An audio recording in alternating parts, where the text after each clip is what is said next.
I've decided that my new goal in life is to get rich. Now, that sounds crazy because doesn't everyone want to get rich? Well, no. I already feel wealthy beyond belief. I have two beautiful children. I live in a beautiful home, safe country. I have parents that I have a good relationship with, beautiful and supportive wife, friends. I have everything I need to feel as abundant as possible. But I have never gone the route of making money. I blew my chance with crypto and Bitcoin. Karma did not want me to get wealthy in this life the easy way. And now I see what's in front of me and I think, hey, I think this is going to be my goal. Not simply so my children can live a more comfortable life and have more opportunities later when they have ambitions that might require resources, but because it's a new realm to conquer. And something I value in this life is challenges, because challenges help us discover who we are, help us go deeper into ourselves. So my new goal is to get wealthy.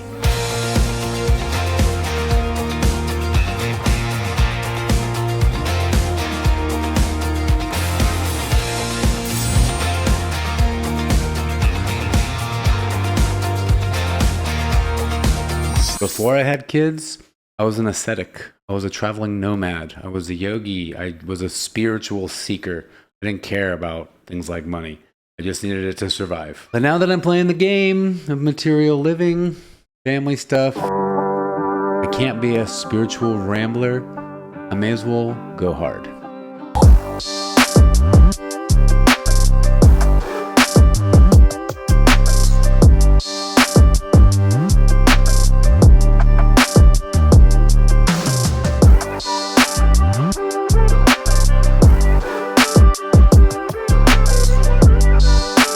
My target is to be worth $100 million by 2039. Now that $100 million is going to be adjusted for inflation because at the rate the money printer's going, $100 million in 15 years could very well be worth like $1 million today. So that's going to be adjusted.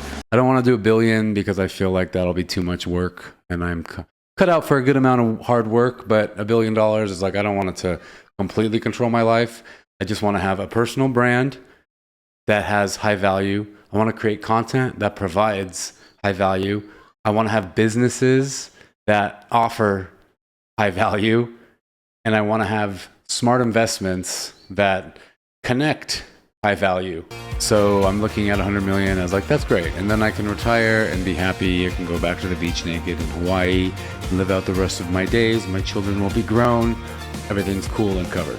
So what is my plan to do this? So I've been using various goal setting techniques lately in my life just to get the day-to-day as productive as possible. The first thing I did was take Gary Keller's The One Thing formula and create my someday goal. And the someday goal is, someday in 15 years, I want to be worth $100 million. The next thing is to get a little closer. In 5 years, in order to be on the path to $100 million in 15 years, what do I need to have accomplished in 5 years? And then you go down a step. In 1 year, what do I need to have accomplished? In 1 month, what do I need to have accomplished? In a week, what should I have accomplished this week to get to that point that leads me a little bit closer every day? And then it goes down to today, what do I need to do to accomplish that in the week, which will help me accomplish that in a month, in a year, 5 years, blah, blah, blah. And then you go down to the hour. So it's a really cool formula. I don't actually do that all the time, all the way down, but I do once a month, new moon, I'll write down what the goal is for this moon so I can keep focused on one new bigger project. Breaking down your longer term goals into tasks, actionable steps that make more sense, they feel more tangible, they don't feel out of reach, brings the vision closer. If you just say, oh, I want $100 million one day, like, okay, great, but how are you going to get there? So that's the first step, is breaking down everything into actionable tasks, using that left brain strategizing, discipline. When I was living my life based on my spiritual development alone, I did everything by intuition. I wanted to go with the flow. I wanted to not have to think that any decision I made got in the way of something that life could present me. And while that's well and good when you're on the path of self-discovery, it doesn't contribute to a productive or optimal journey towards something like wealth, which requires a lot of thinking, a lot of actionable, like, okay, I'm going to do this. Now, it doesn't mean there isn't intuition and there isn't space to let the flow come to you. It just means that that's not the driving force. So actionable steps, being more intentional about everything I do. everything I do from the minute I get up. And the final big part of this, there's obviously lots of parts, but for the purposes of what I'm trying to share today, the final big part is affirmations and remembering, and auto-suggestion is what Napoleon Hill called it, and Think and Grow Rich, is you remind yourself every day, at least once, probably twice, maybe even 3 times. You have the goal written down. $100 million by 2039. I will be worth that much. So brand, content, investment, and businesses. The 4 things will be the way I get to my $100 million net worth in the next 15 years. I will remind myself that. I do remind myself of that every morning and every night. I write it in my gratitude journal. Every morning I write down 3 things I'm grateful for, 3 new things. And it puts me in that frame of mind of like, hey, I'm grateful. I'm grateful to be here. I'm grateful to be alive. And that creates the well-being necessary to live a positive life, which will support me in feeling purposeful towards my goals. After I do that 3 things I'm grateful for, I write down my affirmation.